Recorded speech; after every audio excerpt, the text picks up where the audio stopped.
না না না, ওকে ছেড়ে দাও। দীপ্ত, দীপ্ত বাঁচাও আমাকে, দীপ্ত। টাকা আপন, মানুষ পর, যত পারিস টাকা ধর। আপনি জানেন পৃথিবীতে সব থেকে সস্তা জিনিস কি? বিশ্বাস। আর সব থেকে দামি জিনিস টাকা।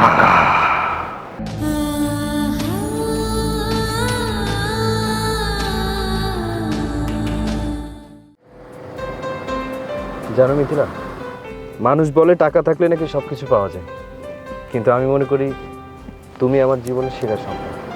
বাবা, আজ হঠাৎ এত ভালো ভালো কথা বলছো যে? কারণ অনেকদিন তোমাকে সময় দিতে পারিনি, আজকে সারা দিনটা তোমার। বাঁচাও।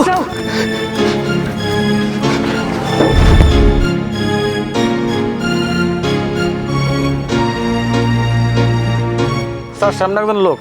কি বলো? লোকটা কে? তুমি যাও না, একটু দেখে আসো না, মনে হয় লোকটা বিপদে আছে।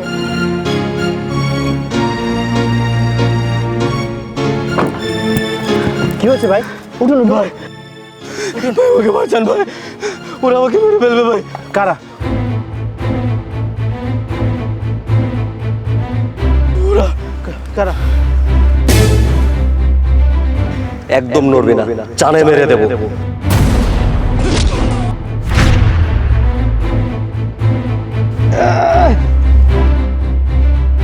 দীপ্ত আমাকে বাঁচাও, এই এই, না না না, ওকে ছেড়ে দাও। দীপ্ত, দীপ্ত বাঁচাও আমাকে, দীপ্ত ছাড় আমাকে, দীপ্ত বাঁচাও, দীপ্ত এই ছাড় আমাকে, ছাড় বলছি, দীপ্ত, দীপ্ত বাঁচাও আমাকে।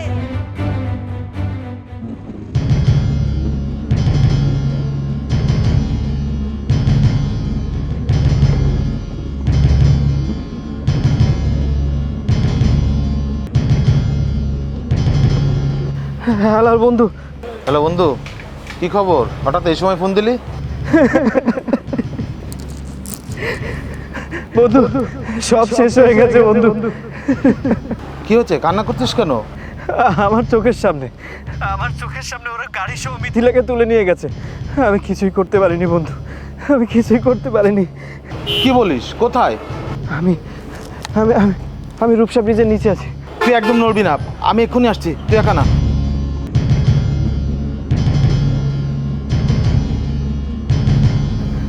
হ্যালো বাবা, বাবা তোমার বৌমা।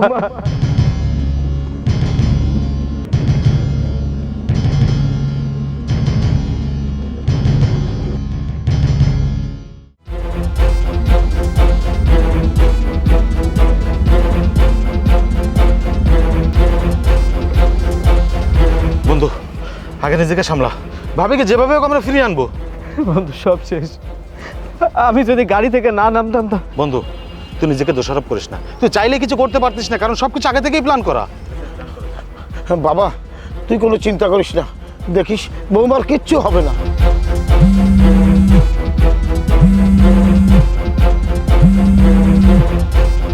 হ্যালো দীপ্ত, দীপ্ত আমাকে বাঁচাও প্লিজ, আমাকে বাঁচাও দীপ্ত। 1 কোটি টাকা রেডি রাখ, আমরা আবার ফোন দিব। পুলিশের কাছে গেলে তোর ওয়াইফকে আর জীবিত পাবে না। হ্যালো বন্ধু শোন, আমি একটা কথা বলি তোকে, আমি নিশ্চিত ওরা টাকার জন্য এই কাজটা করেছে।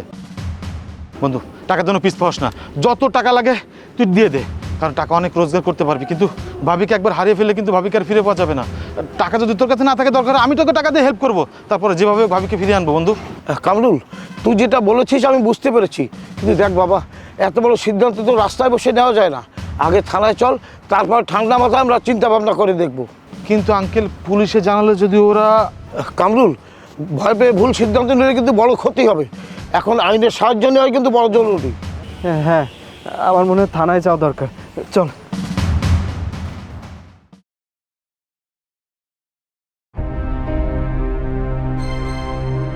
বসুন।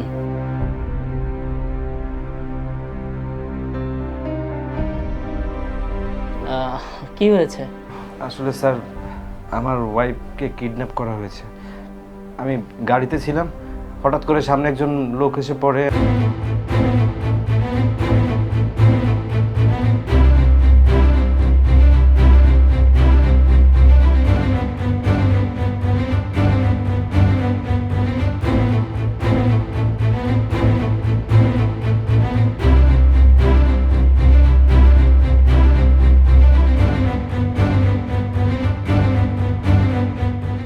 দেখুন, এটা পরিকল্পিত অপহরণ। আমার মনে হয় ওরা আপনার গতিবিধি সব কিছু জানতো। আপনাদের যেখানে যা কিছু ঘটেছে কোনো কিছু লুকাবেন না, আমাকে ক্লিয়ার করুন। স্যার, আমি কোনো তথ্য লুকাচ্ছি না। আমি যেটা জানি, আমার সামনে যেটা হয়েছে আমি সেটাই বলেছি। ভালো তো, এখন থেকে অপহরণকারীরা আপনাকে ফোন দিলে কথা বাড়াবেন, বেশি বেশি কথা বলবেন। আমরা চেষ্টা করব সূত্র বের করার জন্য। স্যার একটা কথা বলি। জি বলুন। স্যার ওরা বলেছে পুলিশকে জানালে ওরা ভাবিকে মেরে ফেলবে। স্যার টাকা দিয়ে যদি মানুষকে বাঁচানো যায় তাহলে আমি আগে সেটাই করতে চাই। আপনার কথায় যুক্তি আছে, কিন্তু একটা কথা কি জানেন, অপরাধীকে সুযোগ দিলে ওরা বারবার সুযোগ খুঁজবে, আবার টাকা চাইবে। আমি চাই মানুষও বাঁচুক, অপরাধীও ধরা পড়ুক। অফিসার, আমরা আইন মেনে চলবো, কিন্তু দেখুন আমার বৌমার যেন কোনো ক্ষতি না হয়। সেটাই আমাদের প্রথম লক্ষ্য। দেখুন, এই কেসটা আমাদের কাছে খুবই স্পেশাল। আমি আমার টিম দিয়ে ঘটনাস্থলে সিসি ফুটেজ কালেক্ট করব, তারপর আমি অ্যাকশনে যাব। মিস্টার দীপ্ত, এখন থেকে আপনার প্রতিটি ফোন কলই খুবই গুরুত্বপূর্ণ।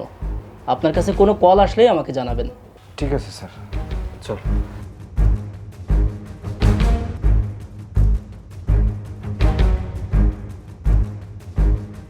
অপহরণকারীরা খুবই চালাক, কিন্তু ওরা একটা ভুল করবেই।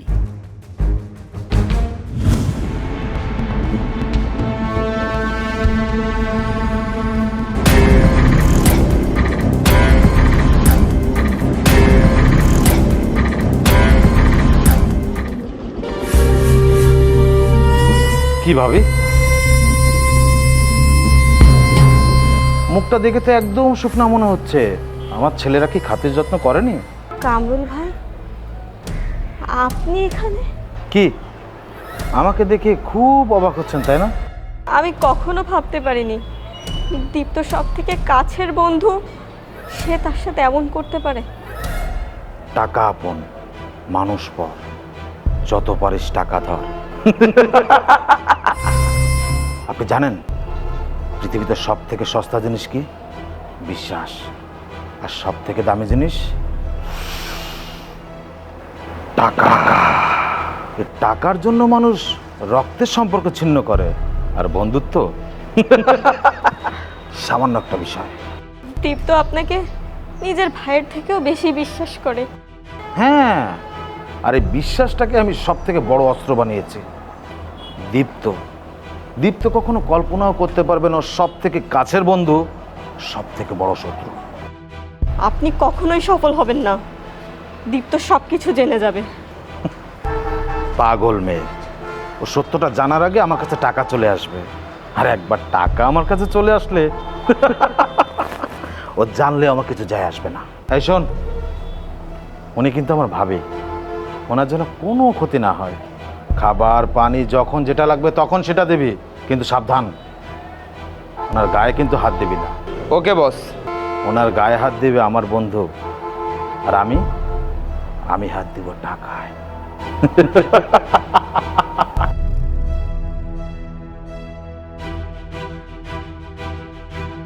দীপ্ত, তুমি জানো না তোমার সব থেকে আপন মানুষটাই তোমার সাথে বিশ্বাসঘাতকতা করেছে। এই তুহিন, বস যেহেতু বলেছে ভাবির জন্য বিরিয়ানি নিয়ে আয়, আর হ্যাঁ সঙ্গে কিন্তু বোরহানি আনবি। জি বস। যা। দীপ্ত, এভাবে ভেঙে পড়িস না, নিজেকে শক্ত কর। আমি পারছি না ভাই, আমার মনে হচ্ছে আমি মিথিলাকে আর কোনোদিন ফিরেই পাবো না। খবরদার, এই কথা আর কখনো বলবি না। আমি যতদিন বেঁচে আছি তুই একা হবি না, ভাবিকে যেভাবে হোক ফিরিয়ে আনবো। যত টাকা লাগে তুই দিবি, দরকার হয় আমি আমার সব সম্পত্তি বিক্রি করে দিব। বন্ধু, তুই না হলে যে আমি কি করতাম? তুই শুধু আমার বন্ধু না, তুই আমার ভাই। শোন, ভেঙে পড়িস না, নিজেকে শক্ত কর। যেভাবে হোক আমি ভাবিকে ফিরিয়ে আনবো। আর শোন, আমার একটু কাজ আছে, আমি তাহলে আসি এখন। ঠিক আছে, চল। থাক।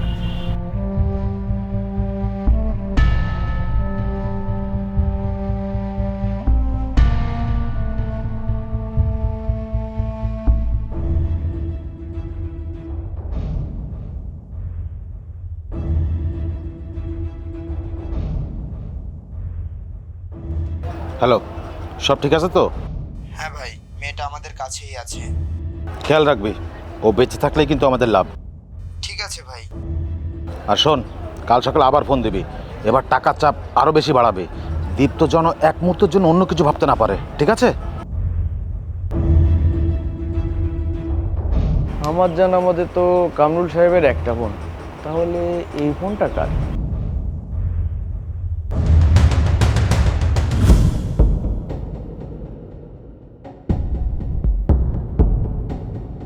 দীপ্ত বলছেন?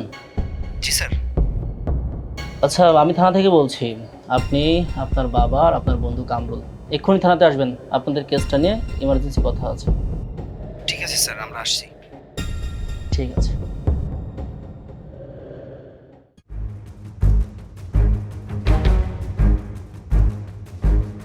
মিস্টার দীপ্ত, আপনার এই কাজটা নিয়ে আমরা অক্লান্ত পরিশ্রম করে যাচ্ছি। গত রাতে এটা নিয়ে আমরা অনেক ঘাটাঘাটি করেছি, ঘটনাস্থলে গিয়েছি, আমরা অনেক কিছু কালেক্ট করার চেষ্টা করেছি। তবে ক্লিয়ারভাবে কোনো কিছু বলতে পারছি না, কেননা আমাদের এখনও 50% কাজ বাকি। স্যার, কোনো আশা আছে? অবভিয়াসলি আশা অবশ্যই আছে, কারণ আইন কখনো আশা ছেড়ে দেয় না। একটা কথা, আপনার স্ত্রীকে যারা অপহরণ করেছে তারা কিন্তু পুনরায় যোগাযোগ করবে, আর তখন মাথা ঠান্ডা করে কাজ করতে হবে। অফিসার, আমার একটাই কথা, দেখুন আমার বৌমার যেন কোনো ক্ষতি না হয়। সেটাই আমাদের প্রথম লক্ষ্য।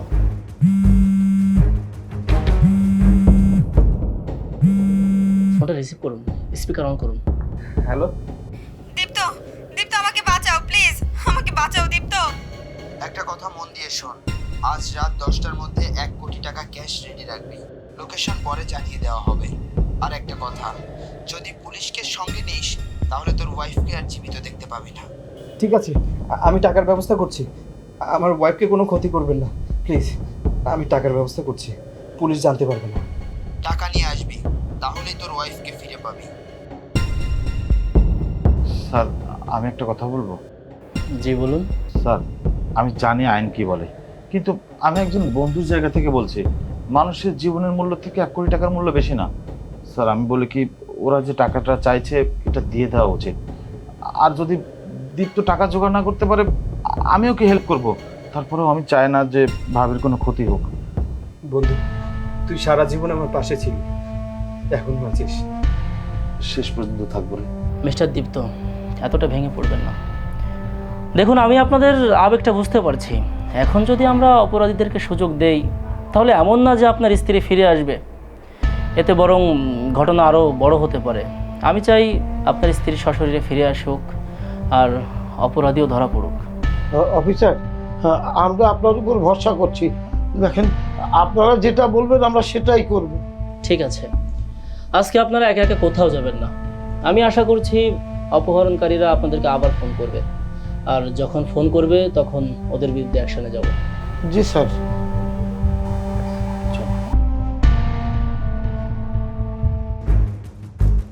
এই কেসের কোথাও একটা ঘাপলা আছে।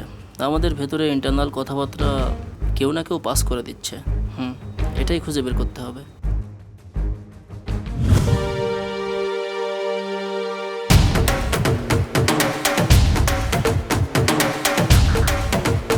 ভাবি কেমন আছে? ভালো আছে ভাই, আপনার কথা মতো ওনার কোনো ক্ষতি করিনি। মনে রাখবি, আমি টাকা চাই, কোনো খুন চাই না। যতক্ষণ আমি না বলবো ততক্ষণ ভাবির গায়ে কেউ হাত দিবি না। বেঈমান, বিশ্বাসঘাতক, তুই রেহাই পাবি না।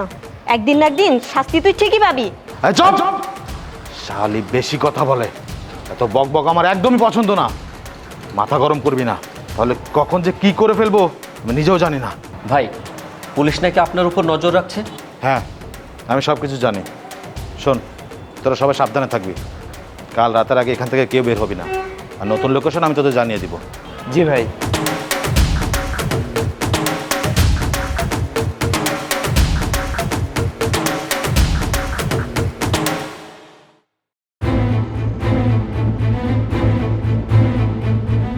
এই, তোর এত বড় সাহস, তুই এখান থেকে পালিয়ে যাওয়ার চেষ্টা করছিলি?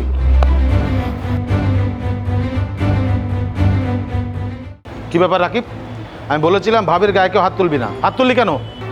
ভাই, ও পালিয়ে যাচ্ছিল তাই। তাই বলে তুই মারবি? মনে রাখবি, ওনার কিছু হয়ে গেলে আমাদের পুরো প্ল্যান শেষ। আর তুই পালানোর চেষ্টা করবি না। আমাদের হাতে টাকা আসলে তোকে এমনিতে ছেড়ে দেবো, অপেক্ষা কর। এই খেয়াল রাখিস।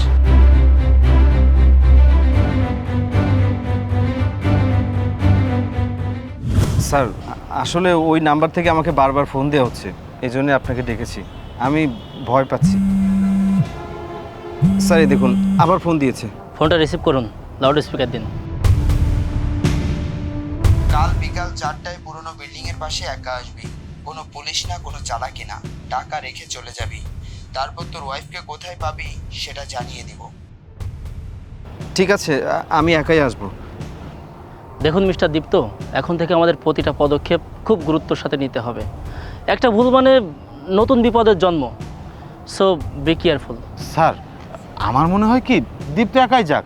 ওরা যদি কখনো টের পেয়ে যায় যে পুলিশ সাথে করে নিয়ে এসেছি, তাহলে তো ভাবির জীবন রিস্কে পড়ে যাবে। আচ্ছা ঠিক আছে, দীপ্ত একাই যাবে, কারণ মিথিলায় ফিরে আসাটা খুবই গুরুত্বপূর্ণ। না না, আমি একা যেতে পারবো না, ঝামেলা আছে। বন্ধু তুই আমার সাথে চল না। আরে কি বলিস, ওরা না বললো যে একা যেতে, পরে যদি আবার ঝামেলা হয়ে যায়। আরে আমি একা গেলে সব কিছু গুলিয়ে ফেলবো, আর ওরা তো বলেছে পুলিশ নিয়ে না যেতে। তুই তো আমার বন্ধু, তুই গেলে সমস্যা নেই। চল বন্ধু, না হলে আমি পারবো না। তুই চল। আচ্ছা তাহলে ঠিক আছে, তাহলে স্যার তাহলে আমরা দুজনে যাই।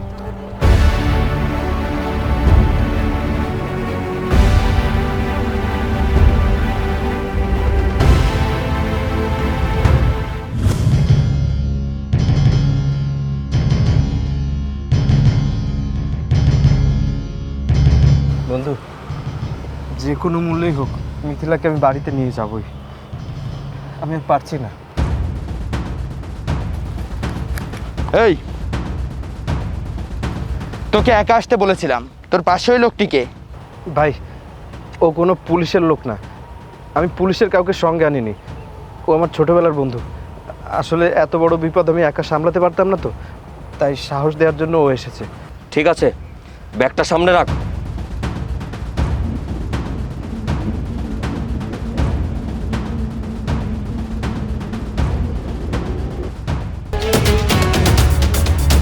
Hands up! কেউ পালানোর চেষ্টা করবে না। ভাই পুলিশ!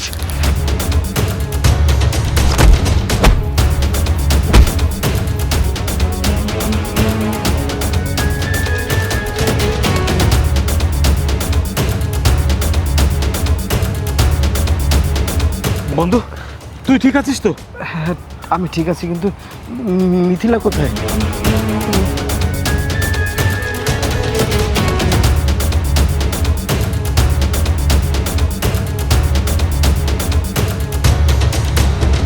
এই সব কিছু জব্দ করো। স্যার, যাকে ধরেছেন ওকে জিজ্ঞাসাবাদ করুন, নিশ্চয়ই সব কিছু জানে স্যার। হ্যাঁ, সব কিছু আস্তে আস্তে বের হবে। এই মিথিলাকে কোথায় রেখেছিস বল? Don't move! পুলিশ তোদেরকে চারপাশ থেকে ঘিরে ফেলেছে।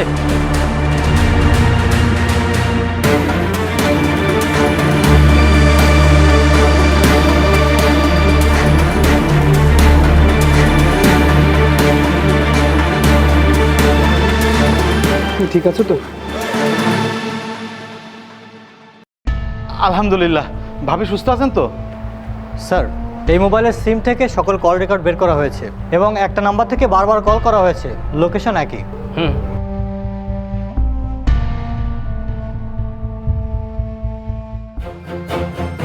মিস্টার কামরুল, আপনার মোবাইলটা দিন। আমার মোবাইল দিয়ে কি করবেন স্যার? আমি দেখতে চাই।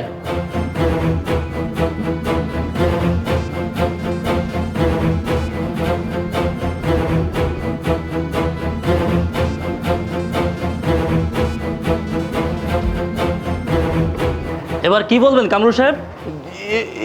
এসব দিয়ে কিছুই প্রমাণ হয় না। আমি কিচ্ছু করিনি, আপনারা ভুল করছেন। মিস্টার কামরুল, প্রমাণ কখনো মিথ্যা বলে না। এখনও অনেক সময় আছে, আপনি সত্য কথা বলুন, না হলে আমার টিম কিন্তু অন্য ব্যবস্থা নেবে। হ্যাঁ, সব কিছু আমি করেছি।